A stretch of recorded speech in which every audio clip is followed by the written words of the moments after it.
नमस्कार, मैं हूं गौरव राजगुप्ता। आप देख रहे हैं KSG न्यूज फॉर एस्पिरेंट्स। अगर आप किसी भी कॉम्पिटिटिव एग्जाम के लिए तैयारी कर रहे हैं तो ये बुलेटिन आपके लिए बेहद खास है। देश और दुनिया के इंपॉर्टेंट करंट अफेयर्स का कंपाइलेशन हमने किया है आपके एग्जाम को ध्यान में रखते हुए, आपके सिलेबस को ध्यान में रखते हुए।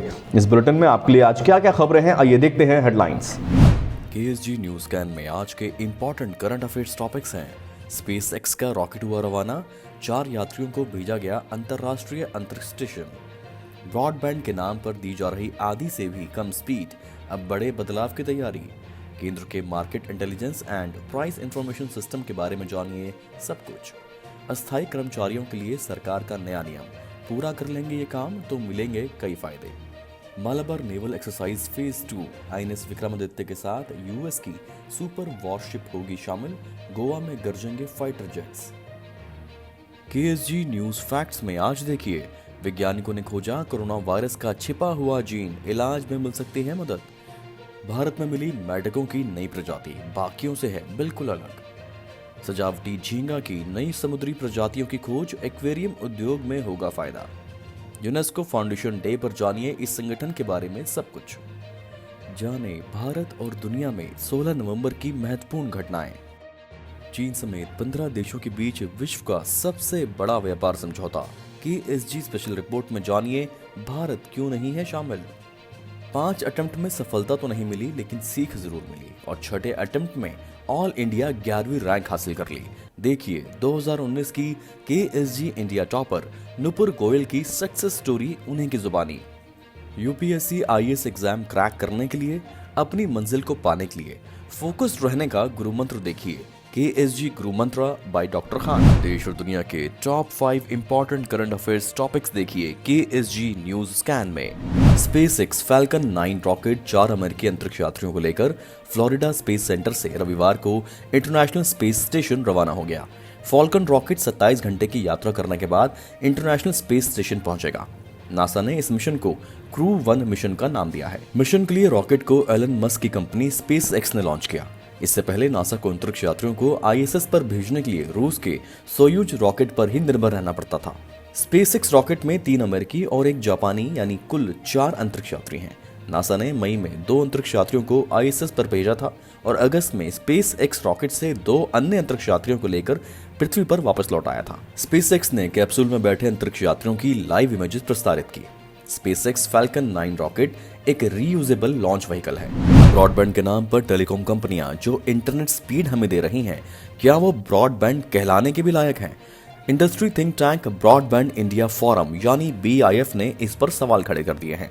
BIF ने कहा है कि ब्रॉडबैंड स्पीड को लेकर परिभाषा बदलने की जरूरत है। BIF का कहना है कि ब्रॉडबैंड की स्पीड को 512 kbps से बढ़ाकर 2 Mbps करना होगा, क्योंकि ब्रॉडबैंड के लिहाज से 512 kbps की स्पीड काफी धीमी है।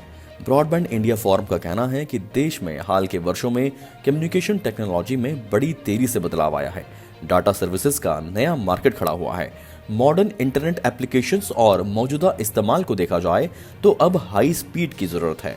BIF ने टेलीकॉम रेगुलेटरी अथॉरिटी यानी ट्राई को दिए गए अपने सुझावों में कहा कि यह हमारा मानना है कि ब्रॉडबैंड की मौजूदा परिभाषा ना तो टेलीकॉम डेवलपमेंट की और ना ही भारतीय कंज्यूमर की हाई ब्रॉडबैंड स्पीड की जरूरतों को पूरा करती है। इसे दोबारा रिव्यू और परिभाषित करने की जरूरत है। BIF के इन सुझावों पर ट्राई ने एक डिस्कशन पेपर जारी किया, जिसमें कंपनियों समेत इस सेक्टर से जुड़े स्टेक होल्डर्स से उनके सुझाव मांगे गए। उनसे पूछा गया है कि क्या ब्रॉडबैंड की मौजूदा परिभाषा को रिव्यू करने की जरूरत है, क्या डाउनलोड और अपलोड की स्पीड को रिव्यू करने की जरूरत है। BIF के मुताबिक 4G आने के बावजूद भारत में ब्रॉडबैंड स्पीड दुनिया में इंटरनेट स्पीड से आधे से भी कम है। BIF ने ट्राई को सुझाव दिया है कि ब्रॉडबैंड कनेक्शन कहलाने के लिए नेटवर्क को डाउनलोड और अपलोड 2 Mbps की स्पीड में देना चाहिए, भले ही वो कोई भी माध्यम हो या कोई भी टेक्नोलॉजी हो।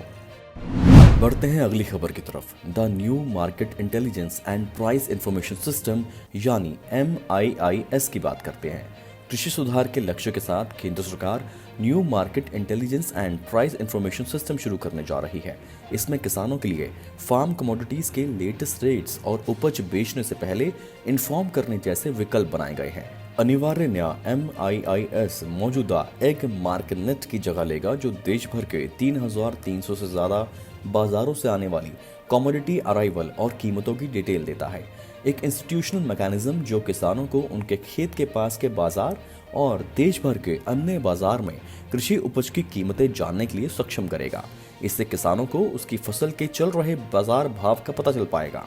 नए मैकेनिज्म देश भर में एपीएमसी बाजारों के अलावा किसान समझौतों, कमोडिटी एक्सचेंज, निजी बाजारों और डिजिटल प्लेटफॉर्मों जैसे विभिन्न स्रोतों से विभिन्न फसलों की कीमतों के बारे में जानकारी एकत्र करेगा। यह आर्टिफिशियल इंटेलिजेंस पावर्ड सिस्टम विभिन्न स्रोतों से एकत्रित जानकारी का विश्लेषण करेगी और किसानों को call centre, mobile app, web portal, mass media, social media और निजी वेबसाइटों जैसे विभिन्न माध्यमों से परिणाम का प्रसार करेगा।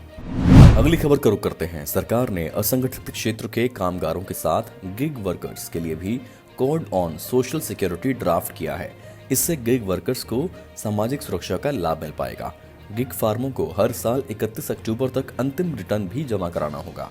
गिग फर्म श्रमिकों को सामाजिक सुरक्षा लाभ पाने के लिए केंद्र सरकार द्वारा जारी पोर्टल पर अपनी डिटेल्स अपडेट करनी होगी।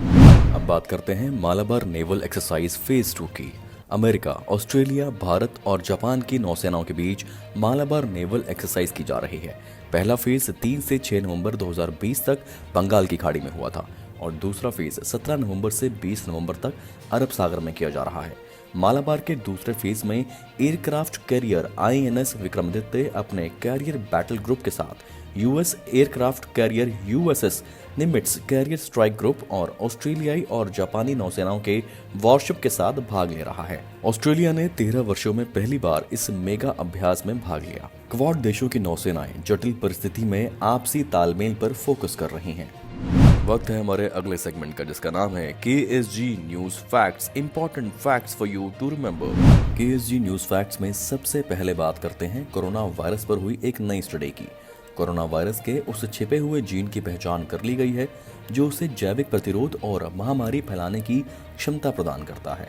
यह खतरनाक जीन अभी तक इसलिए छिपा हुआ था क्योंकि यह कोरोना वायरस के जीन के अंदर मौजूद रहता है। American museum of natural history के वैज्ञानिकों और शोधकर्ताओं की टीम के मुताबिक अब तक कोरोना वायरस के जीनोम में शामिल 15 जीन की पहचान की जा चुकी है।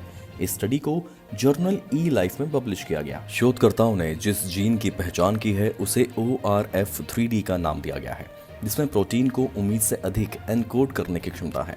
हालांकि उन्होंने ये भी बताया कि ORF3D पूर्व में खोजे गए पेंगोलिन कोरोना वायरस में भी मौजूद थे। नए जीन की पहचान होने के बाद वायरस के इलाज के नए तरीके खोजने में भी मदद मिल सकती है। KSG न्यूज फैक्ट्स में अगली खबर का रुख करते हैं। अंडमान निकोबार और पूर्वोत्तर भारत में पेड़ों पर रहने वाले मेंढक की नई प्रजाति का पता चला है। अनुसंधानकर्ताओं ने गुरुवार को ये जानकारी दी। अंडमान निकोबार और पूर्वोत्तर भारत में पेड़ों पर रहने वाले मेंढक की नई प्रजाति का पता चला है। अनुसंधानकर्ताओं ने गुरुवार को ये जानकारी दी। दिल्ली विश्वविद्यालय के प्रोफेसर SD बीजू की अगुवाई में भारत, चीन, इंडोनेशिया और थाईलैंड के रिसर्चर्स की टीम ने ये बताया कि पहली बार है कि भारत के अंडमान द्वीप समूह में पेड़ों पर रहने वाले मेंढक की प्रजाति रोहानी क्रिसोलस का पता चला है। यह नाम श्रीलंका के जीव वर्गीकरण विज्ञानी रोहन पैथियागोडा के नाम पर रखा गया है। जीव विज्ञान की अंतर्राष्ट्रीय पत्रिका जुटाक्सा के वर्तमान अंक में प्रकाशित अध्ययन में कहा गया कि अंडमान के उभयचर प्राणियों का हाल के वर्षों में लगातार सर्वेक्षण किया गया, लेकिन इन द्वीपों पर अब तक रेकोफोराइट फैमिली का पता नहीं चला है। उत्तरी और मध्य अंडमान निकोबार में पेड़ों पर रहने वाले मेंढक की प्रजाति सामान्य है। प्रोफेसर बीजू ने एक बयान में कहा कि अंडमान द्वीपों पर पेड़ पर पाए जाने वाले मेंढक का मिलना अप्रत्याशित है और यह फिर भारत जैसे विशाल विविधता वाले देश में उपयुक्त दस्तावेजीकरण के लिए जलीय जीवों के सर्वेक्षण एवं अन्वेषण के महत्व को रेखांकित करता है। लक्षद्वीप में नई समुद्री ऑर्नामेंट्स श्राइम्प यानी झींगा प्रजातियों की खोज हुई है। National bureau of fish genetics resources के वैज्ञानिकों ने लक्षद्वीप कोरल रीफ वातावरण में झींगा की नई किस्मों को खोजा है, जो देश में बढ़ते सजावटी मछली उद्योग के लिए एक वरदान हो सकता है। वैज्ञानिकों ने कहा कि सजावटी झींगा उद्योग खोज से काफी लाभ प्राप्त कर सकता है। वर्तमान में एक सजावटी झींगा की लागत लगभग 1000 रुपए है। अब यह कदम सजावटी झींगा रखने की संस्कृति को फैलाने के लिए लागत को कम करना है। ये खोज समुद्री सजावटी एक्वाकल्चर और एक्वेरियम कीपिंग को बढ़ावा देने में मदद करेगी, जो एक बहु मिलियन डॉलर का उद्योग है। एक्वेरियम मार्केट में सॉफ्ट कोरल्स, समुद्री एनीमोन, झींगा, केकड़ों और समुद्री लेली जैसे समुद्री प्रजातियों की भारी डिमांड है। 16 नवंबर यानी यूनेस्को का स्थापना दिवस। आइए जानते हैं इस संगठन के बारे में सब कुछ। साल 1942 का वक्त था। दुनिया सेकेंड वर्ल्ड वॉर से जूझ रही थी। हर तरफ अस्थिरता, असुरक्षा और तनाव का माहौल था। दुनिया दो हिस्सों में बटी हुई थी। एक तरफ नाजी जर्मन और सहयोगी देश थे जिन्हें धुरी राष्ट्र कहा जाता था, तो दूसरी तरफ के देशों को मित्र राष्ट्र कहा जाता था। इसी दौरान इंग्लैंड में मित्र राष्ट्र के सभी एजुकेशन मिनिस्टर्स की मीटिंग हुई। मीटिंग का नाम था conference of allied education minister. सभी शिक्षा व्यवस्था को सुधारने और दुनिया में शांति स्थापित करने के लिए एक तरह का संगठन बनाने पर विचार करने लगे। बैठक में शैक्षिक और सांस्कृतिक क्षेत्र में काम करने वाली संस्था बनाने पर चर्चा हुई। 16 नवंबर 1942 से दिसंबर 1945 तक केन की मीटिंग होती रही। 16 नवंबर 1945 को यूनेस्को नाम से संस्था का गठन किया गया। इस संस्था का मकसद शिक्षा, संस्कृति के सहयोग से दुनिया में शांति और सुरक्षा स्थापित करना है। इसका मकसद संयुक्त राष्ट्र के चार्टर में दिए जस्टिस, ह्यूमन राइट और मौलिक अधिकारों की इंडिपेंडेंस पर ग्लोबल सहमति बनाना है। UNESCO United Nations educational, scientific and cultural organisation में 193 देश सक्रिय सदस्य हैं। 11 सहयोगी देश और 2 देश सुपरवाइजर की भूमिका में हैं। यूनेस्को का हेडक्वार्टर्स पेरिस में है। इसके अलावा यूनेस्को के 21 नेशनल और 27 क्लस्टर ऑफिस भी हैं। वर्तमान में यूनेस्को के महानिदेशक आंद्रे एंजोले हैं। भारत इस संस्था का 1946 से सदस्य है। आइए नजर डालते हैं भारत और दुनिया में 16 नवंबर की महत्वपूर्ण घटनाओं पर। 1846 16 नवंबर को उर्दू के मशहूर शायर अकबर इलाहाबादी का जन्म हुआ था। 16 नवंबर 1930 को भारतीय तैराक मिहिर सेन का जन्म हुआ। 1958 में उन्होंने इंग्लिश चैनल पार किया। इंग्लिश चैनल पार करने वाले वो पहले भारतीय और पहले एशियाई तैराक थे। 1966 में वे हर महाद्वीप के वाटर चैनल को तैर कर पार करने वाले पहले तैराक बने। 16 नवंबर 1915 को भारतीय क्रांतिकारी करतार सिंह सराभा का निधन हुआ था। 19 साल की उम्र में इन्हें फांसी की सजा दे दी गई थी। करतार का जन्म 24 मई 1896 में लुधियाना जिले के सराभा गांव में हुआ था। 16 नवंबर 1973 को प्रसिद्ध शटलर खिलाड़ी पुलेला गोपीचंद का जन्म हुआ था। 1980 में उन्होंने इंग्लैंड ओपन चैंपियनशिप जीती थी। 2001 में उन्हें राजीव गांधी खेल रत्न और 2005 में पद्मश्री से सम्मानित किया गया। 1988 में पाकिस्तान में 11 साल बाद आम चुनाव हुए थे। इस चुनाव में बेनजीर भुट्टो पाकिस्तान की पहली महिला प्रधानमंत्री बनी। 16 नवंबर 1996 को मदर टेरेसा को अमेरिका ने मानद नागरिकता प्रदान की थी। वो खबर जिसे आपको विस्तार में जानना जरूरी है। आइए देखते हैं KSG special report. KSG special report में आज का टॉपिक है रीजनल कॉम्प्रिहेंसिव इकोनॉमिक पार्टनरशिप। चीन समेत 15 देशों के बीच दुनिया का सबसे बड़ा व्यापार समझौता। जानिए भारत क्यों नहीं है शामिल। 8 साल की बातचीत के बाद 15 देशों ने 15 नवंबर 2020 को औपचारिक रूप से दुनिया के सबसे बड़े रीजनल फ्री ट्रेड एग्रीमेंट पर हस्ताक्षर कर दिए। इस डील को दुनिया की सबसे बड़ी ट्रेड डील इसलिए कहा जा रहा है क्योंकि इसके दायरे में करीब 1/3 आर्थिक गतिविधियां आएंगी। इस डील के तहत पूरी दुनिया की 2 अरब से ज्यादा आबादी शामिल होगी। RCEP एक ट्रेड एग्रीमेंट है जो सदस्य देशों को एक दूसरे के साथ व्यापार में सहूलियत देता है। RCEP के तहत दुनिया की कुल GDP का 30% हिस्सा आता है, लेकिन इसमें चीन का आधिपत्य है। इस एग्रीमेंट पर आसियान के 10 देशों के साथ साथ 5 अन्य देश ऑस्ट्रेलिया, चीन, जापान, दक्षिण कोरिया और न्यूजीलैंड शामिल है। आसियान के 10 देशों में Indonesia, Malaysia, Philippines, Singapore, Thailand, Brunei, Vietnam, Laos, Myanmar और कंबोडिया है। इस एग्रीमेंट का उद्देश्य lower tariff, opening up trade in services और उभरती अर्थव्यवस्थाओं को दुनिया के बाकी हिस्सों में पकड़ बनाने के लिए इन्वेस्टमेंट को बढ़ावा देना है। इंटेलेक्चुअल प्रॉपर्टी भी इस ट्रेड डील से अछूती नहीं है, लेकिन यह व्यापक संधि पर्यावरण संरक्षण और लेबर राइट्स को कवर नहीं करती। व्यापार समझौता प्रमुख आर्थिक शक्ति के रूप में चीन की छवि को और मजबूत बनाने में मदद कर सकता है। यह समझौता इस क्षेत्र में अमेरिकी प्रभाव पर चीनी काउंटर की तरह भी समझा जा सकता है। रीजनल कॉम्प्रिहेंसिव इकोनॉमिक पार्टनरशिप यानी RCEP ने भारत को ऑब्जर्वर मेंबर के तौर पर आमंत्रित किया है। साथ ही भविष्य में पूर्णकालिक सदस्य के तौर पर शामिल होने के लिए भी जगह छोड़ रखी है। इसके तहत Bharat RCEP mega pact sign करने वाले देशों के साथ आर्थिक गतिविधियां भी कर सकता है। भारत RCEP की नींव डालने वाले 16 देशों में शामिल था, लेकिन पिछले साल भारत ने इससे खुद को अलग कर लिया। इसकी वजह भारत ने बढ़ते व्यापार घाटे को बताया था और कहा था कि RCEP में शामिल होने का मतलब है कि भारत के बाजारों में चीन के सामानों की भरमार। इससे भारत की आंतरिक अर्थव्यवस्था पर बुरा असर पड़ता। करंट अफेयर्स अपडेट्स और न्यूज एनालिसिस के बाद अब वक्त है हमारे special segment KSG toppers views का, क्योंकि हम आपको खबरों की अपडेट तो देते ही हैं, हम साथ ही साथ आपको मोटिवेटेड भी रखना चाहते हैं।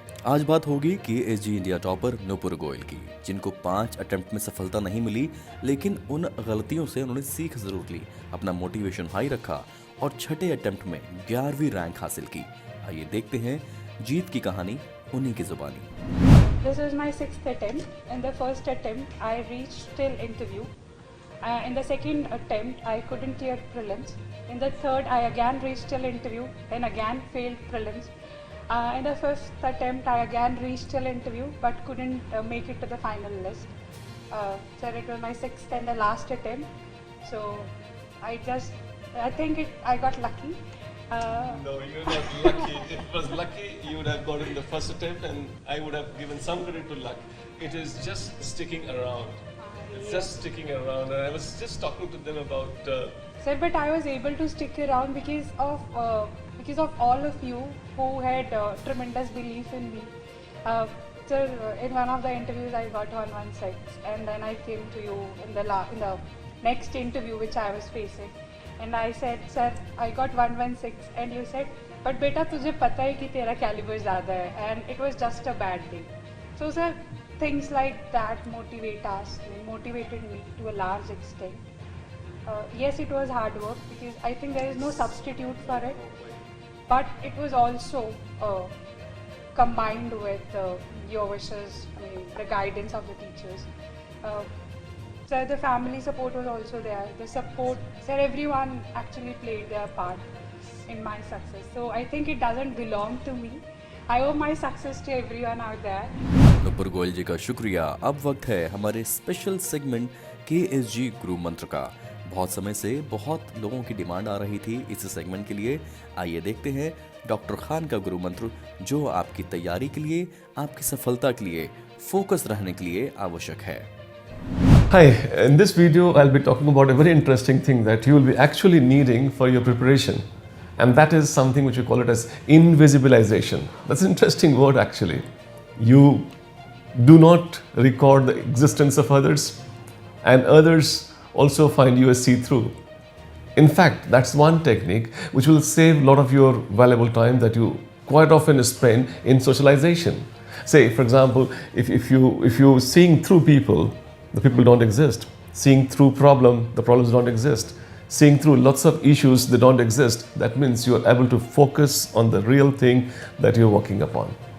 That is a tool of invisibilization which our yogis used to do while they would think about something, ponder over some philosophical aspects. They'll go to woods or maybe Himalayas, maybe caves. You can't go to caves.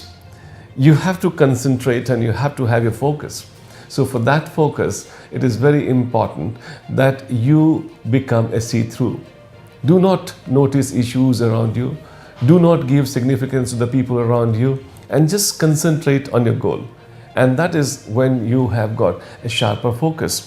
Trust me, in this process, you will save a lot of your energy, which is actually being attracted by lots of people and then lots of issues. You should have your full concentration on the entire goal that you have actually looking out for, and that is what I mean by invisibilization. It's a very interesting tool.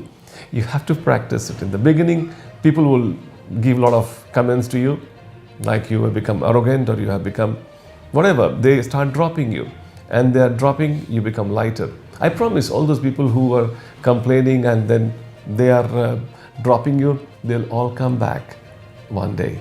But till then, while you're focused on the goal, do not consider existence of issues and consider the people who are not basically working towards helping you in getting the target that you are actually set out for. All the best. Try this tool. खबरों के सारांश में आज के लिए इतना ही। बहुत सारी इन्फॉर्मेटिव वीडियोस हम लोग बना रहे हैं। चैनल को सब्सक्राइब कर लें ताकि कोई भी वीडियो आपसे मिस ना हो। KSGindia.com भी विजिट करें और बहुत सारा स्टडी मटेरियल वहां उपलब्ध है, उसका लाभ उठाएं। हमारी कोशिश कैसी लग रही है आपको, इसका फीडबैक हमें कमेंट देकर जरूर बताएं। Thank you and best of luck.